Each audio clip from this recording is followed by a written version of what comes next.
globally, and Nigeria is not exempted. With religious differences and many other fault lines to weaken the base and call to question the unity of the country, the search for peace in Nigeria is as important as it must be intentional. To build peace, religious leaders are regarded as key stakeholders who wield a lot of influence on and off the pulpit. How conscious are they of their clout on the one hand and roles in peace building on the other? More importantly, how should they manage their sphere of influence in the interest of peace, unity, and national development? On Panorama this Tuesday, Spotlight will be on the role of religious leaders in peace building. And let's remind you,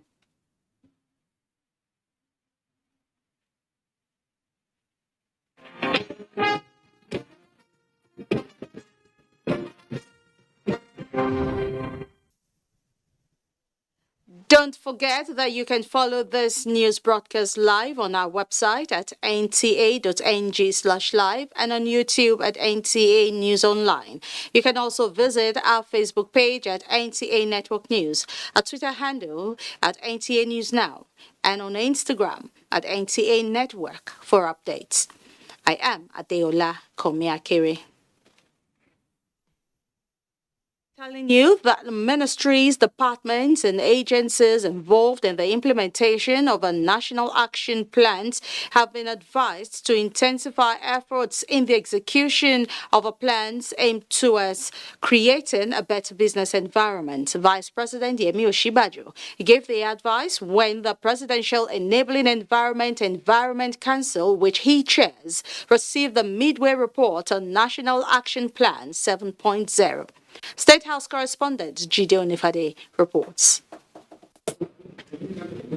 It is half time for the ministries, departments, and agencies responsible for the implementation of the National Action Plan 7.0.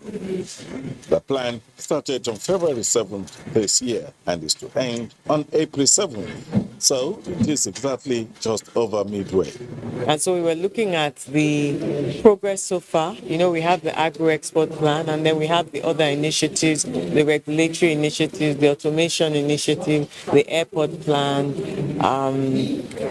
Referencing the commitment of the administration to improving the economy, the Vice President said implementing these reforms are vital towards further improving the country's business environment. Here is the Minister of Industry, Trade and Investment, Otumba Niyi Adebayo. The results, midterm report, which was presented to us, shows that there's still a lot of work to be done. And we listened to the report, we looked at all the areas that were touched on. A lot of the areas especially had to do with the ports, the level of the ports, the level of work that's going on at the ports, how the ease of exportation and importation into the country. So these are all the areas, some of the areas that were looked at, and with a view to see how we can improve on the situation as it is. The Presidential Enabling Business Environment Council's Secretariat has been monitoring the implementation of the National Action Plan and presented the midway scorecard to the Council. It wasn't too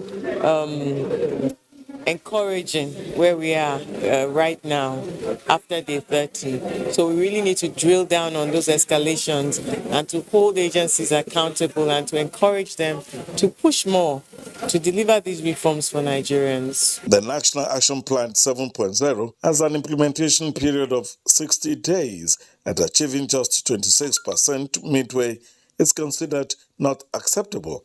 And Vice President Yemi Osinbajo emphasized that what has to be done must be done to improve for the benefit of all Nigerians. In the State House, Jide Onifade, NTA News. Police Force has described the news on the social media alleging that some members of the force will be embarking on strike action with effect from March 26, 2022 as fake and mischievous. In a statement, the force explains that the alleged publication is an attempt by unscrupulous individuals to bring the force to disrepute, misinform the public, and heat up the polity.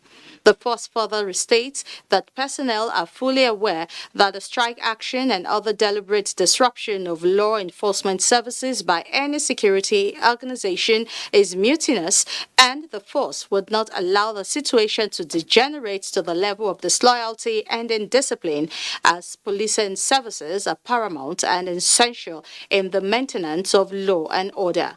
The statement emphasized that the IGP is making efforts to ensure full implementation of the increment of salaries and allowances proposed by the President and approved by the Federal Executive Council.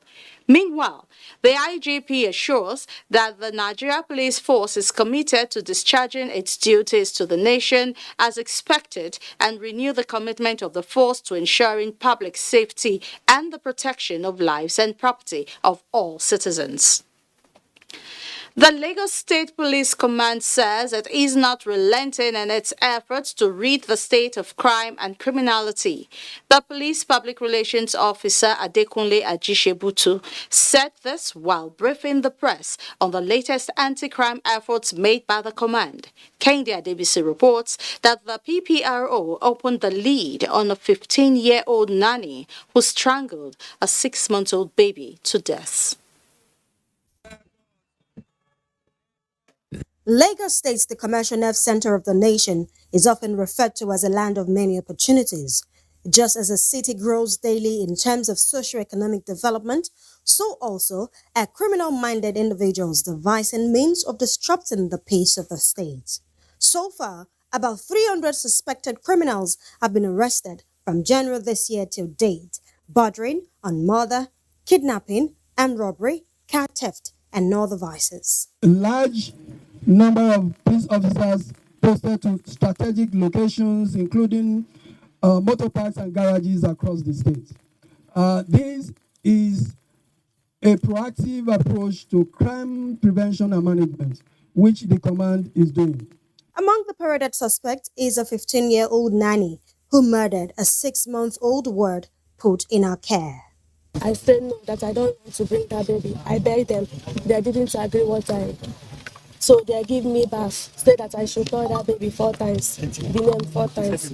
So when I called the baby 4 times, the bath turned to blood. So it's what happened. While giving assurance that the force is pursuing late Bamish's case to ensure justice is served, the PPR also assured Lagos residents that all divisions within the state are on red alert to quell any civil unrest that could emanate from the suspension of a transport union boss in the state. In Lagos, Kende Adebisi, NTA News. Away from security matters now, let's look at the education sector. The hope of university students to return for the continuation of the academic pursuit this Monday after a 4-week warning strike by members of the Academic Staff Union of Universities has been dashed.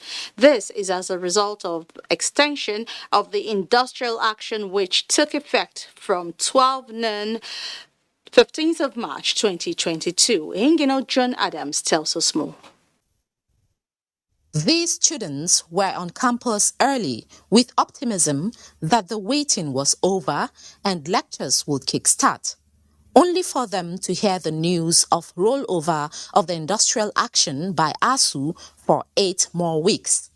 The news was a rude shock. I'm not really happy about it because I guess we are lacking behind. But I'm appealing to the government that they should please listen to what ASU is saying and come to our aid.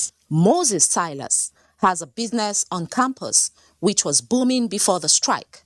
Like the students, the extension is definitely not a good development.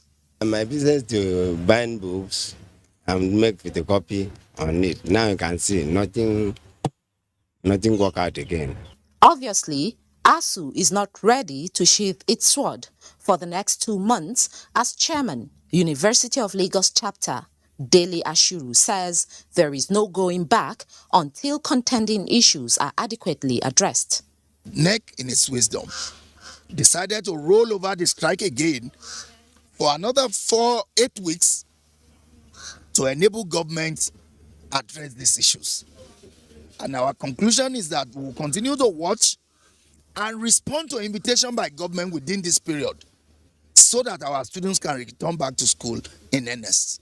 As deliberations between ASU and the federal government continue, those who are mostly affected by the strike, especially the students and parents, are appealing to both sides to find a lasting solution to their differences to sustain and promote the nation's educational system. In Lagos, Hinginu John Adams, NTA News. And we look forward to a lasting solution indeed.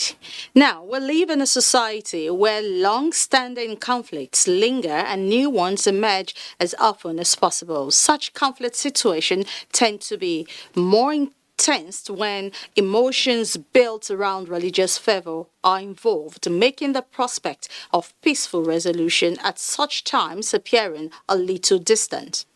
The role of religious leaders who can rise above religious sentiment and become mediators who promote justice, truth, and reconciliation therefore becomes necessary. Amaka Owo in this report examines the crucial role in bringing about peace in the society. The world is currently witnessing a spiraling wave of discrimination as extremism and radicalization continue to loom in many cities. Religion is being distorted with increased differences, and to counter such narrative, religious peace initiatives should be encouraged, as all religions have the opportunity to teach the shared humanistic values of tolerance, understanding, compassion, and peace. These attributes must come first from the pulpit. Majority of the society, if we didn't go to church, we go to mosque. And it is from this mosque or church that we must preach the peace to our followers so that they can imbibe the teachings of peace according to scripture of either Islam or Christianity. And now preaching is not only by mouth. We need to preach by our character. As catalysts for peace, religious leaders are also expected to point the way to a more hopeful future to followers who are also the citizens. We should be able to go back to the value of human lives. And you find that everything in Nigeria is tied around religion.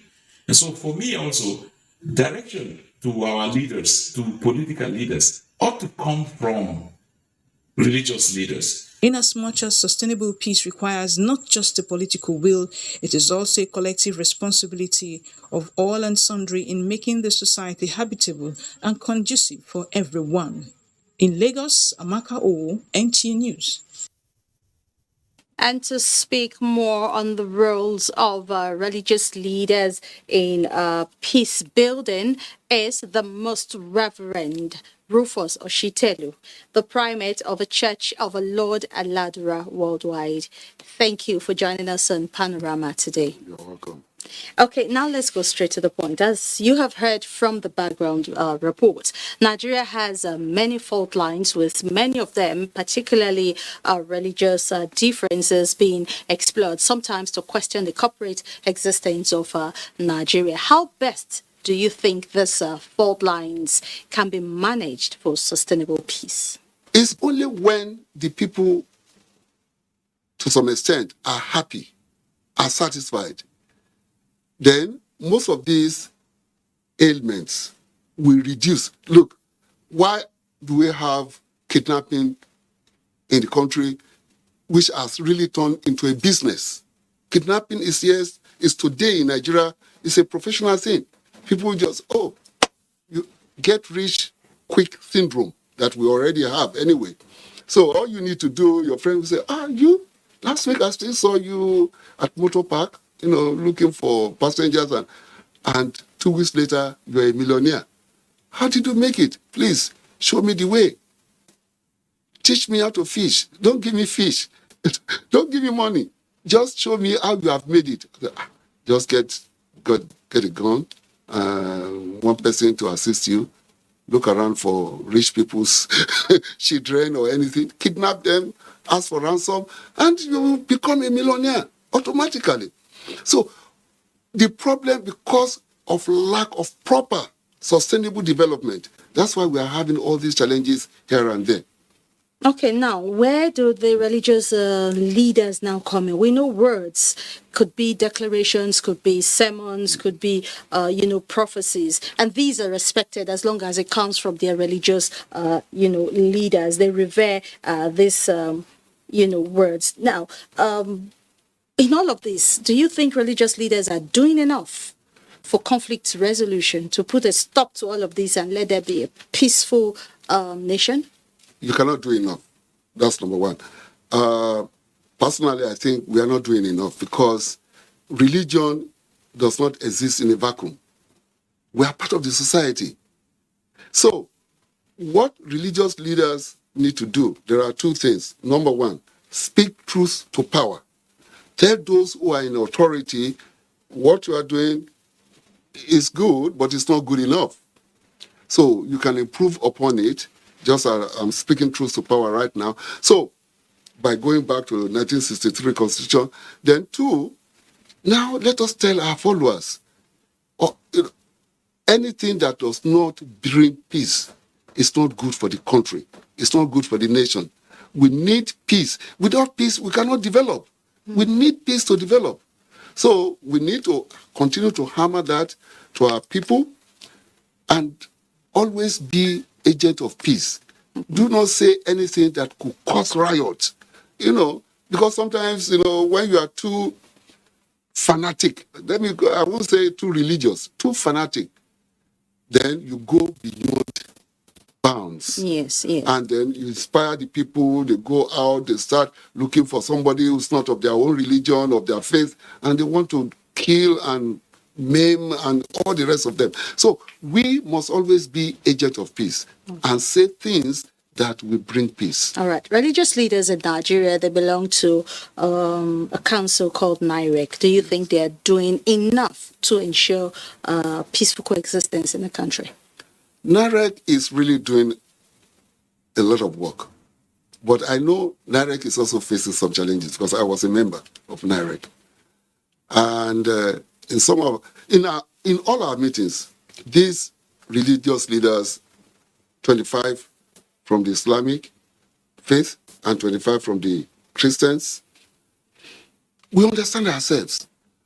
Really, we discuss, there's no argument or any problem we could not resolve. Mm-hmm. But the problem now lies with our followers. Okay. And one day, the next guy, we always see it, Christian, Muslim, Christian, so we, mingle among ourselves. The next person sitting by my side said, Private, you know what? Some of the things we are saying here, we cannot, when we go back to our society, wherever that may be, we cannot say it. That the people, the followers will lynch them. Can you imagine how rotten Nigeria has gone? That you cannot just tell your followers, please be peaceful, don't hate anybody, don't hate any other faith. We are all serving the same God. Mm-hmm. It's like, blasphemy. Mm. And they are ready to lynch you. Okay, now, do you now think that clergymen should be trained on conflict management since they can, go and talk to their followers freely? Sure, knowledge is power. Mm. I believe there's no end to training, there's no end to education. We should continue we even can sometimes organize this type of training for church leaders and their followers and all the rest of them.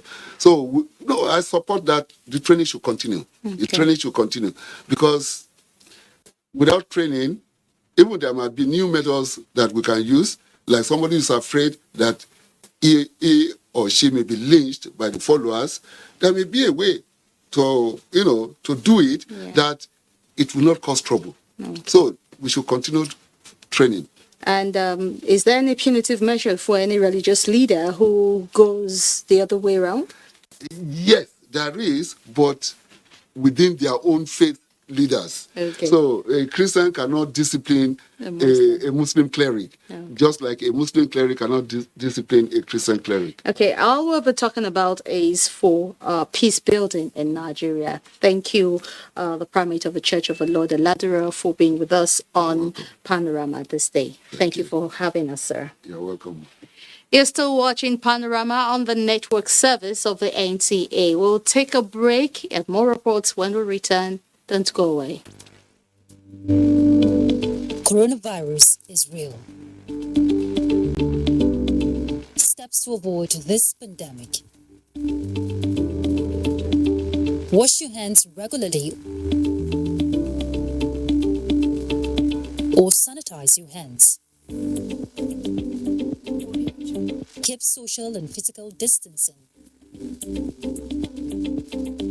Avoid crowded places. Stay at home unless absolutely necessary.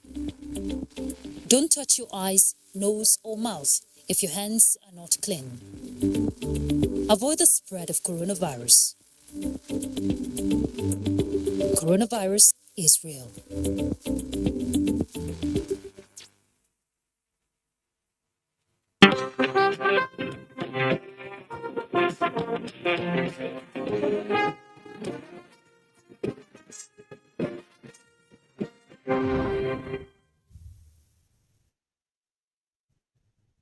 $55,001. The